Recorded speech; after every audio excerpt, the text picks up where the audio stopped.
Welcome back to my kitchen here at the Padilla Family Homestead. Let me make my coffee really fast. Today we are working on all things sugar and vanilla.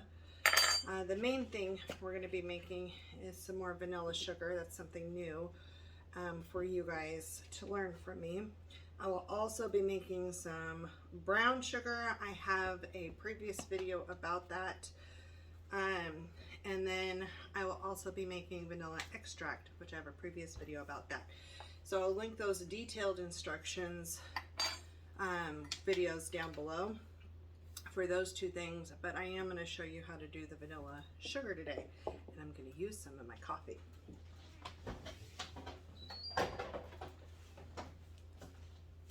I just figured I'd end up taking you with me for the whole day. Now, vanilla. That was something that I really didn't understand with vanilla completely. I just didn't really get it for years. I didn't really like imitation, the vanilla extract that you get at the store, and vanilla beans are so expensive, like so expensive. So that was something that was just like kind of out of my realm. I still use vanilla extract from the store, but I didn't like love it. And a few years ago I came across a group on Facebook, and it's Injury Vanilla Group and Vanilla Co-op, and you can get beans, but what they basically do is they do a co-op order, and so it makes the price so much cheaper. So I can get beans anywhere between $9 and $15 an ounce. I've already taken 2 beans out of this. This is 2 ounces. They also get in like it's pre-orders. So you order it, once the order closes, then they submit that order to whatever country they're getting it from. And then as soon as it gets delivered to them, they break it out and ship it out. So I got 2 ounces. I'm already missing 2 beans out of here. Everything is pretty much done in ounces except for vanilla sugar. And this is amazing. They're soft. They smell amazing. They're not the little dried up ones. I spent this is the Mexican cured vanilla. So I want to say it was $15 an ounce. I spent $30, but I got tons of beans. And that's way cheaper than you can buy 2 beans for in the store. Of this particular type of vanilla bean. Beans from different areas, Papua New Guinea, Indonesia, Tahitian, Mexican cured, Madagascar cured, the bourbon cured, which is not really bourbon, it's the Bourbon Islands. And so all different flavor profiles come in them, and the vanilla beans are grown on orchids, and they all have to be hand pollinated. Totally crazy. So it's a neat process. This tastes so much better than anything you can buy at the store. And so we really like doing vanilla sugar to add into our baked goods, and sometimes our coffee. It just depends on what we're working on. So we use vanilla sugar in place of regular sugar in all kinds of things. Vanilla extract, I make that. I forgot to grab it over here. And let me show you a bottle.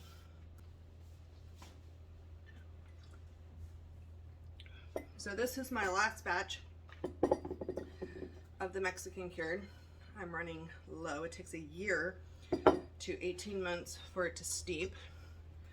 This will be the next batch that I use, and this is Papua New Guinea, and this started brewing in 2021 in silver rum, and it's nice and dark now and super yummy, ready to be used. So I'm gonna decant the rest of this extract and use these beans and the new beans to make a new extract and get that going, so it can sit another year and be ready to go for baking next year. So we're gonna go ahead and get in and get started. The first thing I need to do though is get sugar filled up in kind of all my vessels. I buy sugar in it's 50-pound bag, and I put it in 5-gallon buckets. And my husband had type 2 diabetes. He's now off of all of his insulin and stuff. I only buy the sugarcane sugar, the organic sugar, the least amount of processed. Your body process it better, so we use that, but we use it sparingly. And then we have honey and maple syrup and all of that. So I really try to limit the sugar, but when I do it, I want it to be good sugar, and I want it to be delicious sugar. So that's why we're just prepping all of this ahead of all the holiday baking and getting ourselves ready. My coffee's so good this morning. Okay, so I'm gonna go ahead and get this started. To do the vanilla sugar, I have a batch in here already that I made to do, I made a short doing this. And from here up was already flavored with vanilla. And this is the new sugar down here with new vanilla beans in it. And so by the time we get down here, it will be already, the flavor and scent will be infused into it. But I'm trying to decide how much vanilla sugar I want to do. I think I'm going to go ahead and do this size jar.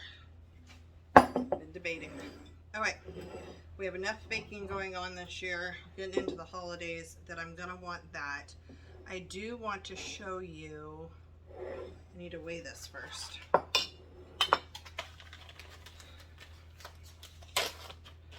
So I want at least 1 ounce of beans in my,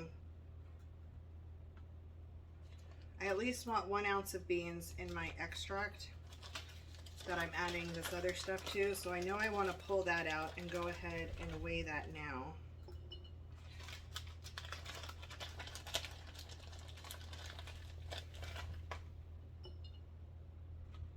All right, so 1 ounce of this particular vanilla is 1, 2, 3, 4, 5, 6, 7, 8. 8 beans. So that would have been $15 from what I ordered. That is amazing. I will end up putting more in there, a little bit more. I only need about 4 beans for my project. So I'll put 3 extra beans in there, so it's 1.4 ounces that I'm going to use for my extract. And then for this jar, to get me started, I'm going to go ahead, I need a funnel. Alright, so I'm going to go ahead and start scooping some of this sugar. I'm going to put about 1 cup in. These vanilla beans are good for more than 1 batch of vanilla sugar. The ones at the top of this jar that I've had it going for like 2 years with those beans. That's why I added 2 new beans into there. I may gift some of this vanilla sugar this year, so that's why I'm kind of doing more. And I want it to be ready early and faster, so I'm putting a lot more in there.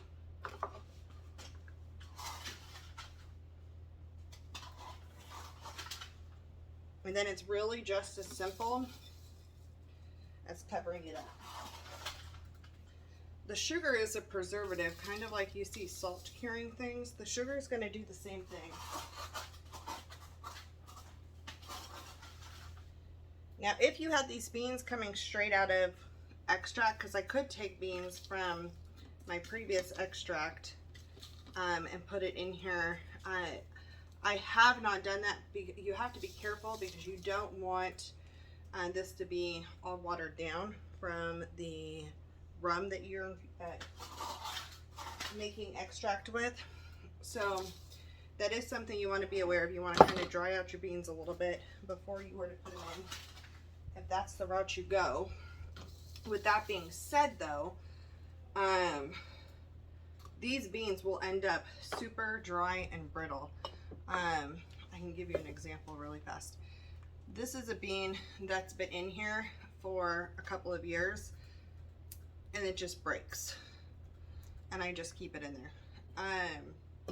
So it's going to suck all that moisture out and it's going to go into the sugar and it's not going to mold.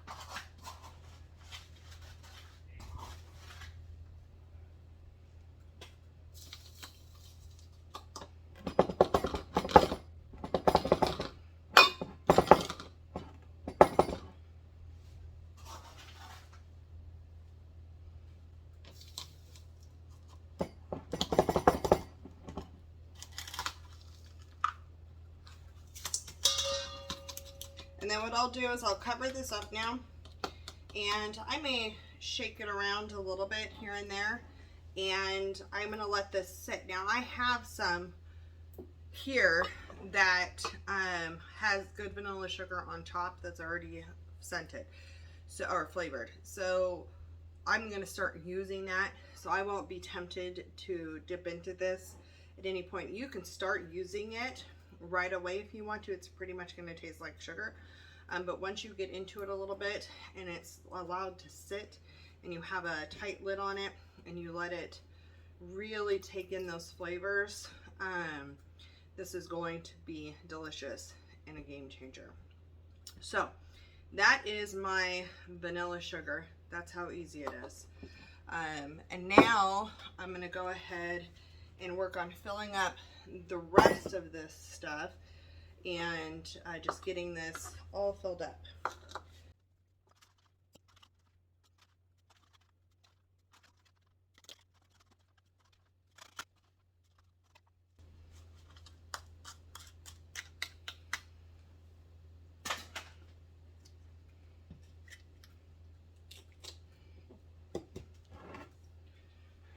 That is refilled. The other thing you can make with vanilla, which is really good, I'm not doing it right now because I'm just have to watch my salt intake, but it's vanilla salt, and that is great to add to any savory dish, things with red meats. So good, so good. So I'm actually going to put, because this bag smells amazing, it has a lot of vanilla scent in it, I'm going to put a little bit of sugar in here.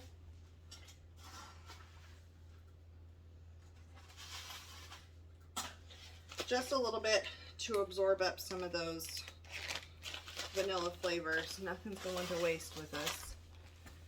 Okay, so the next thing I'm going to do really fast is switch over all of this.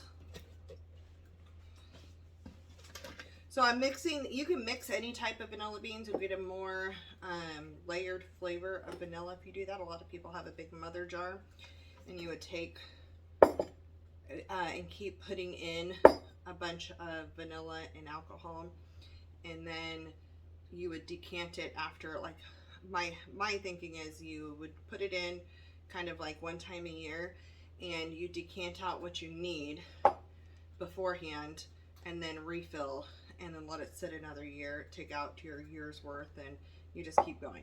So I don't do that. I like to, I'm learning the flavor profile still, and I like to try to keep this as separate as possible.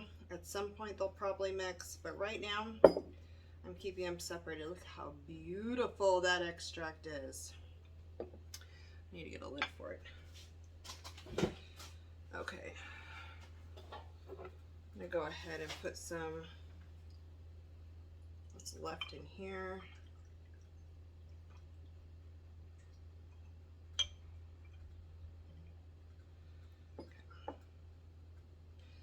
I'm going to put these beans, which have soaked up all the alcohol and have beautiful flavor. Look at how thick that is. That's a beautiful bean. These beans I'll use possibly for their caviar throughout this year.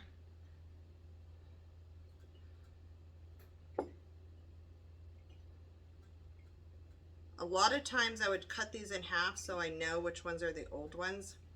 In this particular case, I'm not, because my old ones are actually fatter beans, and I really want to save that caviar. There's not a ton of flavor in the caviar. It's more of a presentation thing, but I like that presentation.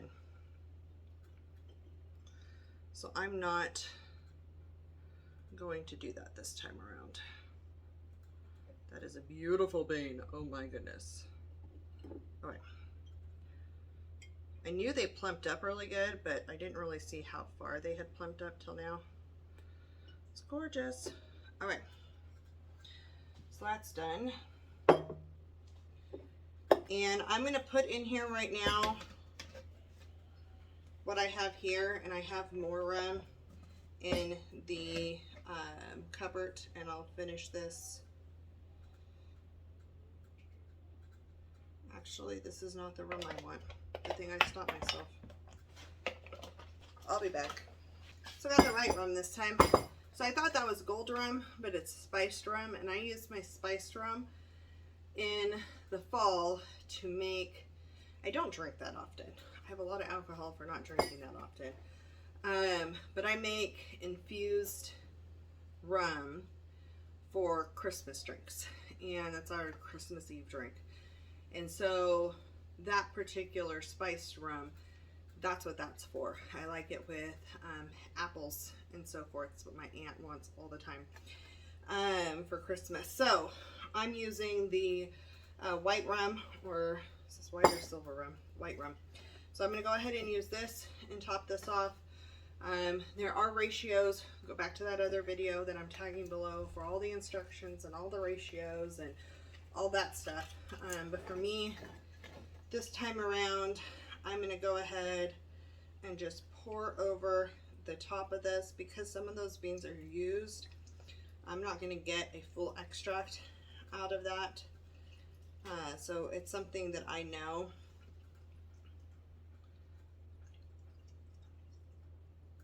But I don't like vodka. Vodka seems to give me headaches. I don't know. So even for extracts for cooking, I just use the rum. It works for me.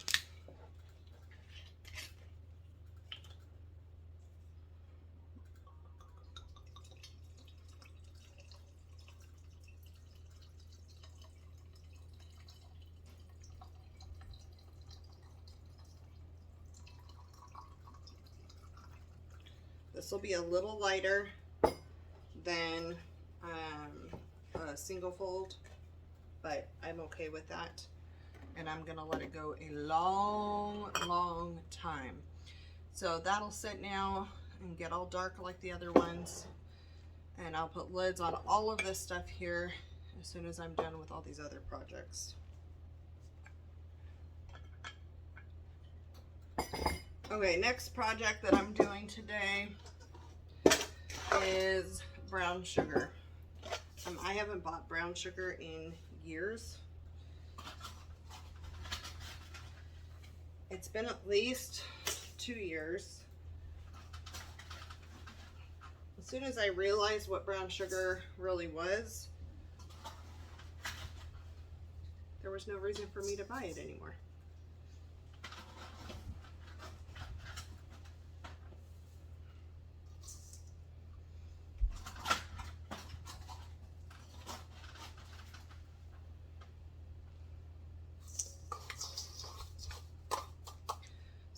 Make that much. Last time I made brown sugar, I made almost this whole bowl. I feel like I got something in my ear, but I don't really want to rub it. And I have sugar and vanilla on me. So I want to say the last time I made brown sugar was about 1.5 years ago. And we did tons of baking with it. We did all kinds of stuff with it. I have a little bit left still from that, but I have some more baking coming up, and I want to have some more brown sugar on hand because I'm going to need it, and I don't want to make it that day. So the sugar I use is darker. It's not white sugar because it hasn't been bleached, and it still has, so it's straight from the cane sugar, and it still has some of the molasses is taken out of the cane sugar. So you get cane sugar and you have molasses. You put them back together and you have your brown sugar. That's what it would look like, right? So we're gonna go ahead and add some some molasses to this, and you would add just as much as however dark you want it. There isn't an exact recipe or a science. I do want to warn you that it may not look like a whole lot in there, but once you start mixing it, it just keeps mixing. So I'm going to go ahead and get this mixed up. I have a couple of tips, like not doing this with your bare hands for certain reasons. In my video about making brown sugar, I'm telling you, you have 2 ingredients you can keep on hand, molasses and sugar. And when you want brown sugar, you mix the 2 together. If you want to use stuff separately, use stuff separately. And then you don't have to go buy 3 items. You buy 2 items, mix 2, and you have your 3rd. So that's my money saving tip. Plus you get to control the quality, how dark it is, all of that stuff you get to control. So I think it's amazing. It's already blending up together. It goes super, super fast. And that's kind of my kitchen day today. I hope you had fun joining me. I hope you learned something. The vanilla sugar, I hope, inspires you. I think you can do a ton with vanilla. I love vanilla. I'm now very much addicted to it. My daughter laughs at me because all throughout her childhood I was not. And through her teenage years, I have been very addicted to it. So I'll link that vanilla group below that you can do. They have a retail store where things are a little bit more expensive, and then they have the co-op where if you wait for it to be listed, and that's the bean going up for order, it's way cheaper to do it that way. And so it's worth getting on the list and getting what you can get, and getting it for a much more affordable price. And there's all kinds of information on that page about the folds and how strong you do it, what's in extract and what's infused alcohol, all that kind of stuff. And so it's kind of fun learning all the new things and learning the new skills. This gives you an arm workout. But I hope that I've inspired you to start looking at what you have in your pantry, getting a few things ready for all of your holiday plans. It's a little late to start extract for this year, but you get on the horn and you get stuff started now. It'll be ready for next year, so that'll be good. I hope that you have fun in the kitchen and that you try some of these things, and we will see you on the next video. Talk to you later.